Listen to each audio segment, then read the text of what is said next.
नमस्कार मित्रांनो, नवीन एका व्हिडिओमध्ये तुमचं सहर्ष स्वागत आहे। आज आपण पाहणार आहोत ई श्रम कसं काढायचं आणि ई श्रमचे फायदे काय आहेत, नंतर ई श्रम मधून तुम्हाला 3000 रुपये कसे भेटणार याची संपूर्ण माहिती या व्हिडिओमध्ये पाहणार आहोत। व्हिडिओ संपूर्ण शेवटपर्यंत पहा। ई श्रम कसं काढायचं, नंतर ई श्रम मधून पैसे कसे भेटणार याची संपूर्ण आणि ई श्रमचे फायदे काय आहेत तर याची संपूर्ण माहिती या व्हिडिओमध्ये पाहणार आहोत। तर सुरुवातीला पाहूया आपण ई श्रमचे नेमके फायदे काय आहेत। तर व्हिडिओ खूप महत्त्वपूर्ण होणार आहे, त्यामुळे व्हिडिओ लक्ष पहा। तर तुम्हाला ई श्रम मधून 3000 रुपये कसे भेटणार आहेत याची माहिती सुद्धा तुम्हाला महिन्याला जशी लाडकी बहीण योजनेचे 3000 रुपये 2100 रुपये भेटतात आता, तसे तुम्हाला ई श्रम कार्ड मधून सुद्धा तुम्हाला 3000 रुपये भेटू शकतात मित्रांनो। तर व्हिडिओ खूप इम्पॉर्टंट होणार आहे, व्हिडिओ तुम्हाला शेवटपर्यंत पहा। तर तुम्हाला ई श्रम कार्डचे फायदे काय, तर हे ई श्रम महत्वाचं बनवण्यात आलेलं आहे। ज्या भारतामध्ये कामगारांची संख्या किती आहे आणि त्या कामगार लोकांना फायदा मिळण्यासाठी, तर तुम्ही सुद्धा एक शेतात कामगार म्हणून, नंतर तुम्ही गवंडीच्या हाताखाली काम करत असेल, तर तुम्ही एक कामगार म्हणून काम करत असेल, तर तुमच्या सर्व कामगारांसाठी सर्व ज्याचे उत्पन्न 15,000पेक्षा कमी अशा लोकांसाठी हे ई श्रम कार्ड काढण्यात असेल, तर तुम्ही सुद्धा त्या ह्याच्यामध्ये येत असाल तर तुम्हाला सुद्धा याचे फायदे होणार आहेत। तर तुम्हाला हे कोणाला ई श्रम काढता येणार नाही, जो व्यक्ती आपल्या गव्हर्नमेंट सरकारला, आपल्या भारत सरकारला टॅक्स भरतो, या लोकांना हे ई श्रम कार्ड भेटण्यास तुम्हाला अडथळा भेटतो।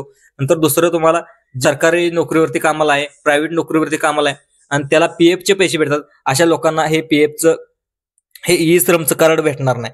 तर तुम्हाला हे झाले फायदे। तुम्हाला फायदे काय आहेत ई श्रम कार्डचे, तर तुम्हाला ज्या कामगारांचं घर बांधायचं अशा लोकांना सुद्धा घर बांधण्यासाठी अर्थसहाय्य हे ई श्रम कार्ड करत असतं। नंतर आपल्या मुलांचं शिक्षणासाठी सुद्धा हे ई श्रम कार्ड तुम्ही ह्याच्यामध्ये ई श्रम कार्ड मधून तुम्हाला अर्थसहाय्य भेटत असतं। नंतर तुमच्या मुलींचं लग्न करायचं असेल, मुलींसाठी सुद्धा तुम्हाला अर्थसहाय्य या ई श्रम कार्ड भेटत असेल, तर तुम्हाला वीज बिलाची सबसिडी सुद्धा या ई श्रम कार्ड मधून कामगारांसाठी भेटत असते। तर तुम्हाला जो व्यक्ती ऍक्सिडेंट झाला असेल, नंतर त्याचा हॉस्पिटलमध्ये त्याचा खर्च असेल, खर्च 2 लाखापर्यंत खर्च सुद्धा या ई श्रम कार्ड मधून तुम्हाला भेटत असतो। त्यामुळं व्हिडिओ खूप महत्वाचा होणार आहे मित्रांनो। अजून अनेक भरपूर फायदे आहेत या ई श्रम कार्डाचे।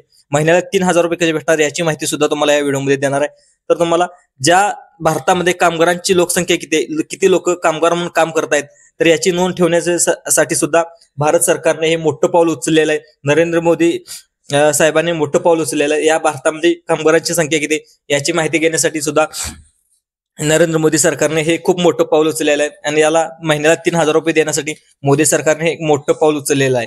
तर तुम्हाला महत्वाचं ई श्रम काढायचं कसं हे आपल्याला तुम्हाला थोडक्यामध्ये सांगतो। तर तुम्हाला गुगल क्रोम वरती जायचं, मोबाईलवर काढायचं असेल, नंतर तुम्हाला आधार कार्ड सेंटरवरती जायचं असेल तर तुम्ही आधार कार्ड सेंटरवरती जाऊ शकता। तर तुम्हाला मोबाईलवर काढायचं असेल तर तुम्हाला जो आपला गुगल क्रोमचा ब्राउझर असतो त्या ब्राउझरवरती जायचं आणि त्याला डेस्कटॉप मोडवरती न्यायचं।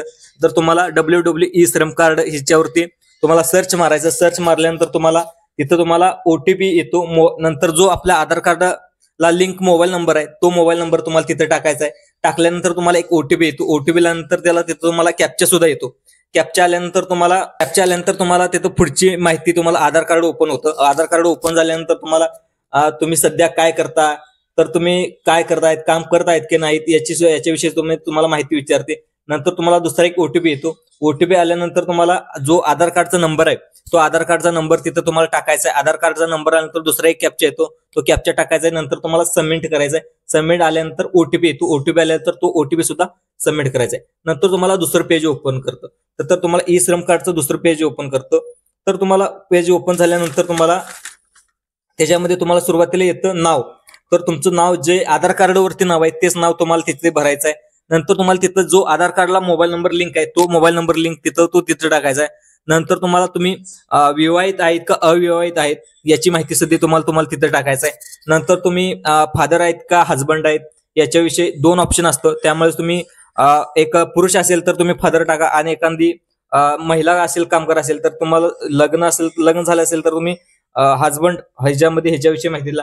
नंतर तुम्हाला तुमची कास्ट कुठली असेल, एनटी असेल, ओबीसी असेल, नंतर वेगळे एससी असेल, एसटी असेल, या कोणत्या विभागातून येता तर त्या विभागाच्या विषयी तुम्ही कोणत्या कास्टमधून येता याची माहिती तुम्हाला तिथं भरायची आहे।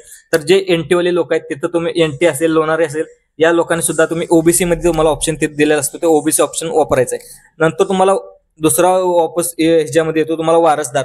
तर या ई श्रम कार्ड मध्ये पैसे भेटणार आहेत, त्यामध्ये तुम्हाला वारसदाराची माहिती द्यावी लागणार आहे।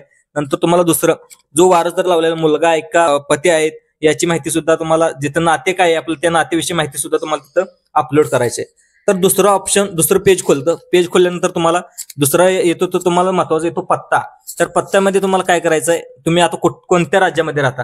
तुम्ही महाराष्ट्रामध्ये, मराठी भाषेत तुम्ही हा व्हिडिओ बघत असेल तर ऑफकोर्स तुम्ही महाराष्ट्रामध्ये राहता, तर तुम्ही महाराष्ट्र सिलेक्ट करायचा आहे. नंतर तुम्ही कोणत्या जिल्ह्यामध्ये राहता, सांगली, सातारा, कोल्हापूर, नंतर धुळे, जळगाव, नंदुरबार, कोणत्याही ठिकाणी असो, तर तुम्हाला एखादा जिल्हा असेल तर तुम्हाला कोणत्या जिल्ह्यामध्ये राहता तो एक जिल्हा सिलेक्ट करायचा आहे.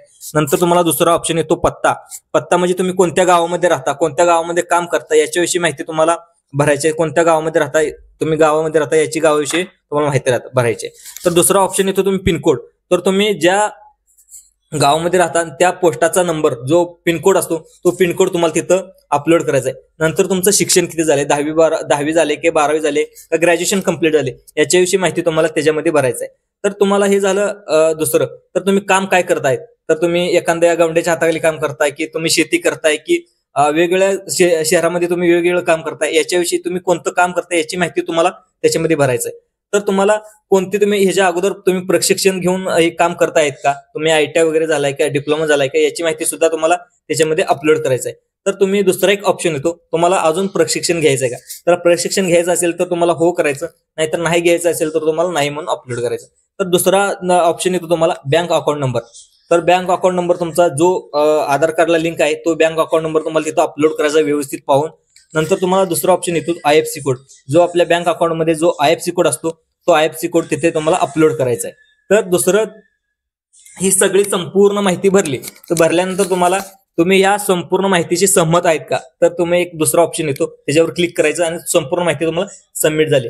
हे इथपर्यंत प्रोसेस झाली ई श्रम काढायचं. तर तुम्हाला ही संपूर्ण माहिती भरल्यानंतर तुम्हाला ई श्रम PDF स्वरूपात तुम्हाला समोर येतं, तुमचं तयार होऊन येतं. तर ई श्रम काढल्यानंतर तुम्हाला महिन्याला 3,000 रुपये कसे भेटणार याच्याविषयी तुम्ही माहिती घेऊया.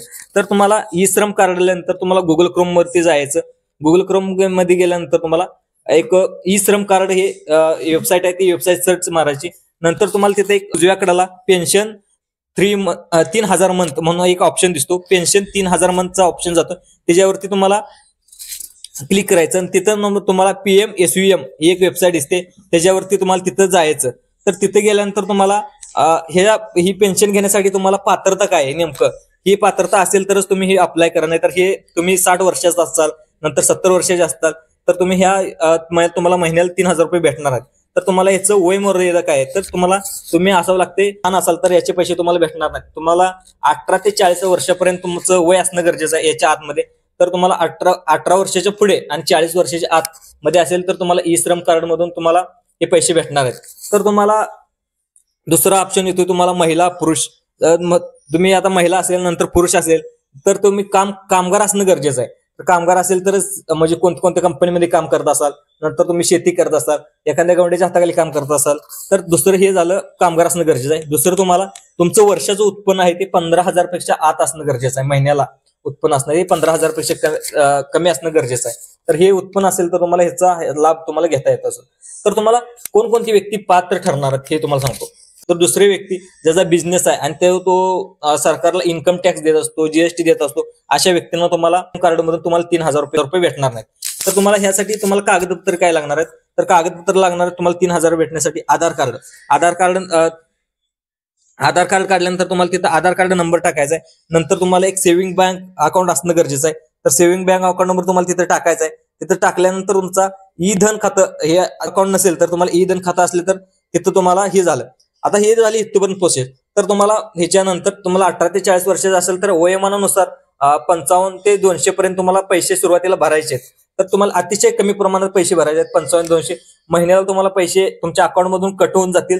तर कट होऊन गेल्यानंतर तुम्हाला ज्यावेळेस तुमचं 60 वर्ष वय होईल, तर 60 वर्ष वय झाल्यानंतर तुम्हाला महिन्याला 3,000 रुपये भेटणार आहेत. तर असे अनेक तरुणाचं म्हणणं आहे की आमचं 60 वर्ष आयुष्य आहे का नाही, की तर तुम्हाला एक म्हातारपणामध्ये एक चांगली कामगारांसाठी एक चांगली भारत सरकारने योजना करून आलेली आहे. तर तुम्ही महत्वाचं ई श्रम कार्ड काढा आणि याचे फायदे सुद्धा घ्या आणि तुम्हाला 60 वर्षापासून पुढे तुम्हाला महिन्याला 3,000 रुपये भेटतील आणि तुमचा जो दवाखान्याचा खर्च आहे, नंतर तुमचा राहिलेला किराण्याचा खर्च आहे, याचाच खर्च तुम्हाला याच्यातून भेटू शकतो. मित्रांनो, ही माहिती आवडली असेल तर त्या संभाजी अर्जुन तुरा या युट्यूब चॅनलला सबस्क्राईब करा, चॅनलला लाईक करा. धन्यवाद.